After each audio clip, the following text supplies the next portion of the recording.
Hello again, St. Michael's family. Monsignor Tim Shagru here on Wednesday, November 25th. First, to wish you a blessed Thanksgiving Day in my own name and on behalf of Father Sebastian, who is very much improved and will be back offering Mass this coming weekend. We both are extremely grateful for the prayers and good wishes that have been sent or phoned in, and for the meals that have been provided for us during our time in quarantine. We deeply appreciate your thoughtfulness and all the good eats. Second, I want to repeat the announcement I made Sunday, indicating that in-person attendance at Mass has resumed. You are welcome to offer Mass with us tomorrow, Thanksgiving Day, at 9 a.m. The Mass will be live streamed. And this weekend, Masses will again be offered on Saturday at 5:30 p.m. and on Sunday at 7:30 and 9:30 a.m. and 12 noon. The 9:30 Mass will continue to be live streamed each Sunday. We very much regret having to suspend in-person participation for the 2 weeks of our quarantine, and we look forward to seeing you back in church when you feel comfortable doing so. The church is sanitized after services. Father Sebastian and I have both tested negative for the virus now, and all the recommended precautions are in place. Face masks are required, as are social distancing and hand sanitizing.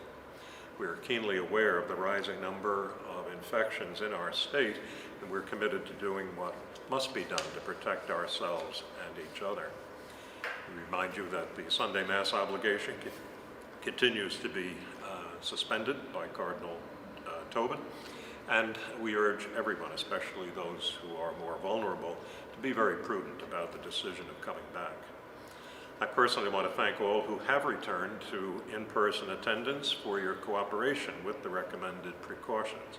I cannot fail to mention the remarkable consistency of so many who have maintained financial support for the parish through e-giving or by sending in or dropping off weekly envelopes. We're receiving over 80% of our budget's hoped for revenue, and that is vital in keeping St. Michael's afloat. I would encourage you to view, if you have not done so, the video of the Cranford Clergy Council's Interfaith Thanksgiving service, which was hosted here at St. Michael's this past Monday evening. It can be seen on our website and Facebook page, and I understand it is being broadcast by TV 35 as well.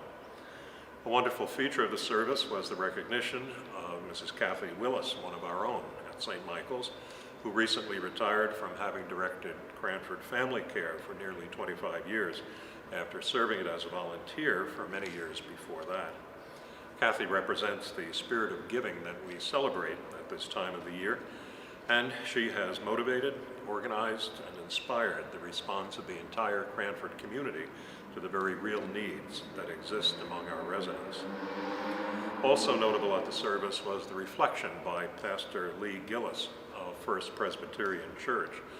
I would like to summarize her remarks about how to answer the question, what do we have to be thankful for, given the terribly difficult year we've had in our country and indeed throughout the world.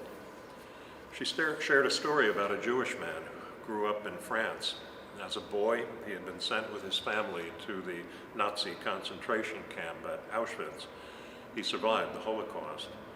Asked later in his life how he felt when hearing a person with a German accent, the man recalled being sustained during the long trip to the camp in a packed cattle car, sustained by the items of food that ordinary Germans had surreptitiously passed through the slats of the cattle car under cover of night when the train was stopped. He said that their generosity had kept him alive.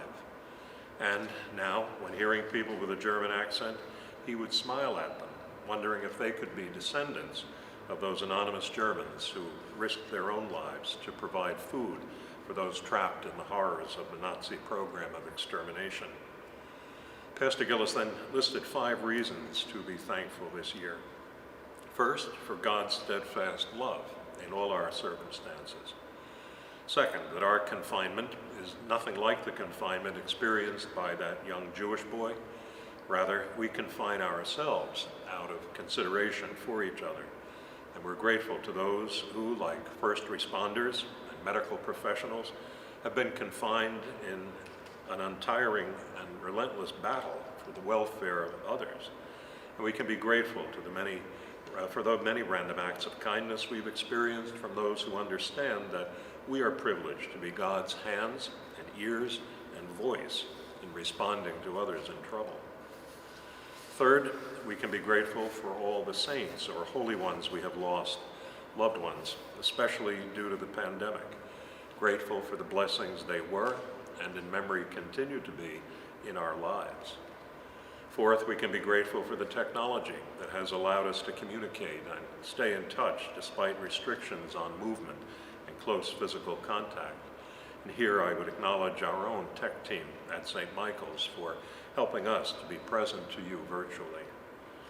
Fifth, we can be grateful for the prospect of having vaccines available sooner rather than later. I'm grateful as well to the researchers who have labored long and hard, and to the volunteers in clinical trials who have moved the effort forward. Indeed, we can be grateful to God for the gift we have in each other, and we can be grateful for the many acts of patience and cooperation among ourselves that have made this long and stressful time more bearable. As we observe this very different Thanksgiving Day, separated physically perhaps, but certainly aware of one another and of our obligation to find alternate ways of being present to one another, let us be united in the spirit of gratitude for the abundant blessings that surround us, despite the deprivations and burdens of our current reality. Know that you are in my prayers as I give thanks for you. Stay safe, everyone, and God bless you.